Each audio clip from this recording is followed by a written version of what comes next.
Elon Musk visited Israel today. He met with Prime Minister Benjamin Netanyahu and also Israel's President Isaac Herzog, as well as he spoke to members of the IDF and victims of the attack. He was shown videos from a mother who had her son taken from her by Hamas. He was shown many videos from victims. He did a tour of the Kibbutz, Kfar Aza, where some of the attacks happened. He actually did a tour to the site of the attacks. He also watched videos. There's one particular video that Israel has been only showing to select audiences. It's about 45 minutes long. They gathered a group of very pro-Israel reporters, only pretty much pro-Israel reporters, to watch it in Israel shortly after the attacks. They then have circulated that around to only certain high-profile people. But they've been very guarded about this footage, so that independent journalists are able to go in and actually check it and fact check it and all that. They've not allowed that. In fact, they didn't even allow the journalists they showed it to film it or take any parts of it, so that they could then independently verify the footage, which right then and there is suspect. They say, well, it's just out of respect for the victims, but really most likely it's just, they've been shady propagandizers during this war. They've shown that they're really inept at it. Everybody thought that they were the best in the world, and it turns out that it's a little bit better than Saturday Night Live. So Elon Musk did this tour. He was shown the short film. He commented that it was troubling to see the joy experienced by people who are killing innocent civilians. I think that is very troubling. I think this is pretty common in warfare. Unfortunately, fighters get really amped up at destruction. I saw video of Israeli soldiers laughing and cheering when an entire neighborhood in Gaza was flattened by a bomb. And you're going to see Hamas cheering when the people they view as enemies are also killed. That's unfortunately, you're always getting those militants who are excited with death and destruction. That's a lot of them join the military for that reason, sadly. As part of Elon's visit, he sat down with Netanyahu in one of those Twitter spaces. I guess they're now called X spaces, where they had a discussion there for everybody to hear in real time. And there, Netanyahu called for Hamas to be destroyed. And Musk responded that there's no choice. And he said that he would also like to help with he wants to help in this somehow. Let's first play this video of Elon Musk. This is kind of his comments after his whole tour before we get into some of the other things that he said. This is his overall takeaway. It was certainly been a day, I would say an emotionally difficult day to see the places where people were murdered. I just did a talk with the Prime Minister, and I think obviously there are three things that need to happen in the Gaza situation. There's no choice but to kill those who insist on murdering civilians. There's no choice. They're not going to change their mind. And then the second thing is to change the education so that a new generation of murderers is not trained to be murderers. And then the third thing, which is also very important, is to try to build prosperity. Well, I agree with him on the building prosperity point. He did say that the rebuilding of Gaza needs to happen. I'm sure this was not something that Netanyahu or Isaac Herzog wanted to hear, because they are members of the Likud party, which do not want a two-state solution. They believe all of the land belongs to the Israelis and that the Palestinians need to go to either Egypt or to Jordan. That's where they believe they belong. So I'm sure this is not what they wanted to hear, but Elon Musk did call for the rebuilding of Gaza in the same way Japan and Germany were rebuilt after World War II. He did say that, this is something that needs to be done, that they've got to be rebuilt, that sometimes losers in war end up getting everything taken from them. He says that's not the case in World War II, so maybe that's not what should happen here. And he says he wants to help rebuild Gaza. Some of the troubling things he said is during the X space that he was in with Netanyahu is Netanyahu said, we've got to before we can rebuild Gaza, we got to first get rid of this poisonous regime. And Musk agreed, and he offered to be involved in the post-war recovery. And he said This is where it gets, I think, concerning. He said, I think that makes perfect sense that those who are intent on murder must be neutralized. Then the propaganda must stop. And then making Gaza prosperous, he said. So I'm a little concerned about him saying, then the propaganda must stop, when he is the owner of X, which is a place where the Israelis believe a lot of the propaganda is happening. So the Israelis have been losing the narrative war. And a lot of it is because of real-time reporting that's being allowed on Twitter, and people in Gaza who are able to show images and show what is going on Twitter. And this has made the Israelis very uncomfortable. They then release videos and footage, and they kind of make these claims, and people call them out, or people on Twitter are able to look at what they put out there, and they're able to fact check it and debunk quite a bit of it. And so now you've got Israel inviting Elon Musk, who is not a world leader, but he is a leader. He is the world leader of the narrative. And he's invited to Israel to sit down with the president and the prime minister of Israel.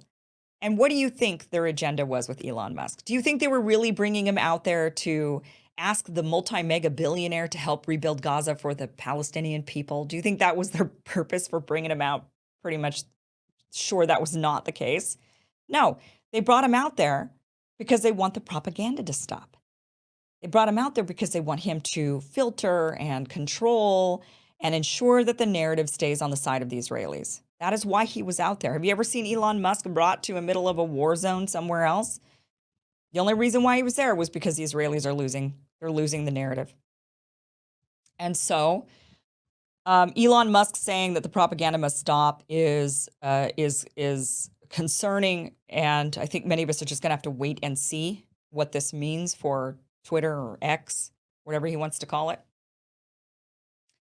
Otherwise, I do think he's right on the Gazans need a prosperous ending to this, and I do also I'm him agreeing that the priority is to neutralize Hamas by ending the changing the mindset. There's this idea that they just want to kill civilians. They just want to kill Jews. They don't care. They're just out to kill Jews. And that is absolutely 100% not at all. They say Jews in their language when they're talking about the occupiers, about Israel, about about a nation that says it's the home for all Jews in the world, that can come and immigrate and take the land from these people who've been there for hundreds of years. But they're not looking to spread outside of their region and kill people outside of their region. They're looking to just not have their region taken over. That's very different than an ideology of wanting to exterminate or get rid of a group. I'm not going to sugarcoat Hamas at all. Do they want to get rid of Israel as a nation? Yes. Does that mean eradicating all of the Jewish people? No. But I'm sure that many of them, if they got their hands on the government and as many military weapons as they could, they would be very similar to the way Israel is behaving towards them right now. They would probably be indiscriminately bombing. They probably would be calling for the end of Israel and for all the Jews to leave, the same way you see Israeli Likud leaders calling for the Palestinians to no longer be on that land, for them to flee to Egypt, for them to flee to Jordan. I'm sure you would see that same thing in reverse. And that's what has to be protected.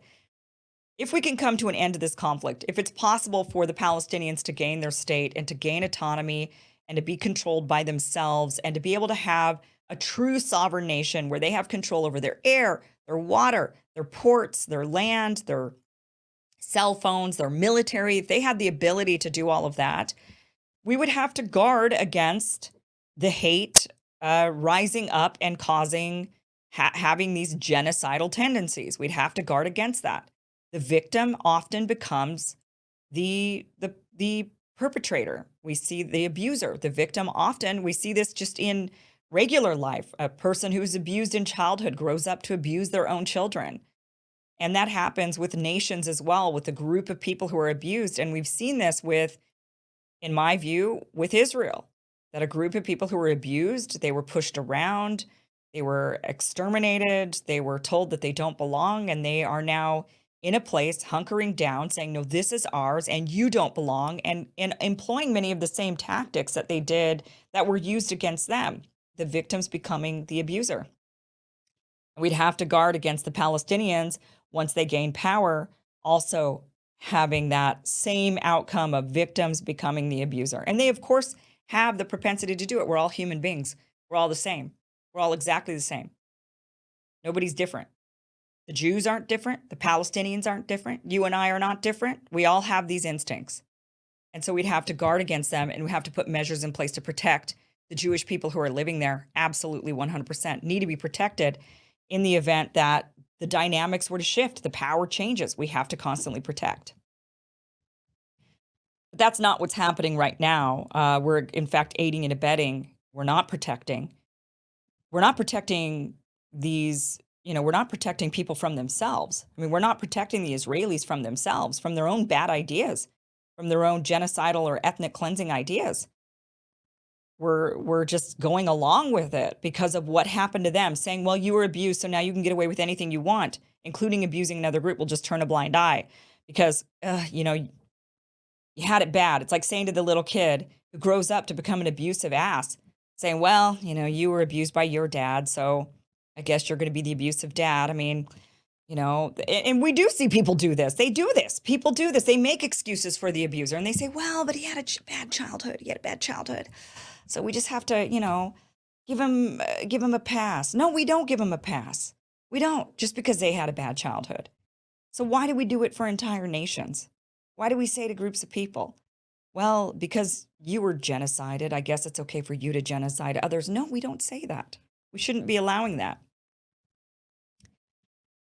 So Elon Musk had said that he was going to be giving Starlink communications to the Gaza Strip. That is kind of on hold. We don't really know where that's at, but the Israelis have come back saying, no, that he can't do that, that he has to get explicit approval from Israel in order for Gaza to operate Starlink. This is how, when they say, well, Gaza's not under Israeli occupation. No, they're under a different form of control. Israel controls all their resources, including whether or not they get Starlink. And they're supposed to be their own independent nation, but they can't even control that.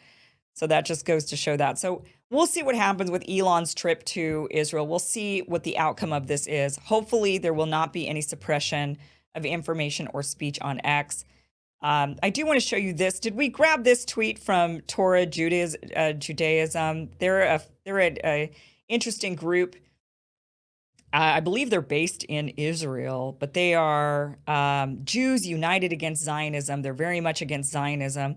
And they wrote this tweet, and I thought this was perhaps relevant to Elon's trip to Israel, because Elon had been called an anti-Semite. He'd been accused of anti-Semitism this whole time, from liking posts that were anti-Semitic in nature, or allowing all this anti-Semitism to, quote unquote, anti-Semitism to spread on X. And Torah Judaism writes, Elon Musk was taken to Israel by force and threats. Zionist lobbies intimidated him with advertising revenues and the weapon of anti-Semitism. What Zionists do is first declare someone an anti-Semite, then force them to support their interests. It's a manipulative tactic to get them into supporting Israel. Judaism is not Zionism. Zionism is not Judaism. Jews are not Zionists. Zionists are not Jews. Anti-Zionism is not anti-Semitism. Israel is not our political nation state. Israel is not the country of the Jewish people. Zionism is a distortion of Judaism. But an interesting thought, that, and it's kind of true. He ends up, after being called an anti-Semite and he's being smeared as this, he quickly packs his bags and heads over to Israel and says, okay, I'm going to sit there with you and listen and then be on your side, because I don't want to be called an anti-Semite. It's one of the worst things that you could be called. At some point, I think people might get numb to it. It's kind of like being called a racist. For a long time, right when that was being thrown around, right after the 2016 Trump election, people that were called racist lost their jobs, they lost their livelihood, their friendships, their place in community.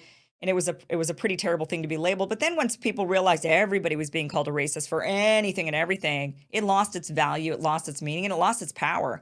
And there might be a time when anti-Semitism reaches that same point where it loses its power, because anybody and everybody, if you're critical of Israel at all, just because Israel happens to be a majority Jewish nation, suddenly it's anti-Semitic. Do we say that about any other nation? Do we say if you criticize Saudi Arabia, you're now anti-Islamic? I mean, you've got a bunch of Islamic people criticizing Saudi Arabia. Are they self-hating Islamists? Is that how that works? Self-hating Muslims?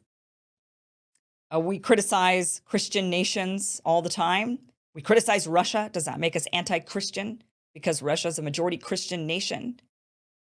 Same thing for Ukraine. If you criticize Ukraine, are you anti-Christian? Maybe you're anti-Semitic because it just so happens the president of Ukraine is also Jewish. I don't know. Like, this doesn't work for any other country, but it only works for one, which is why it shouldn't work at all.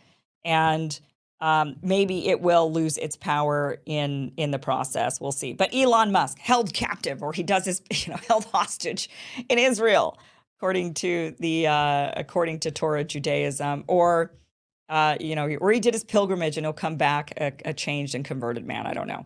We'll see.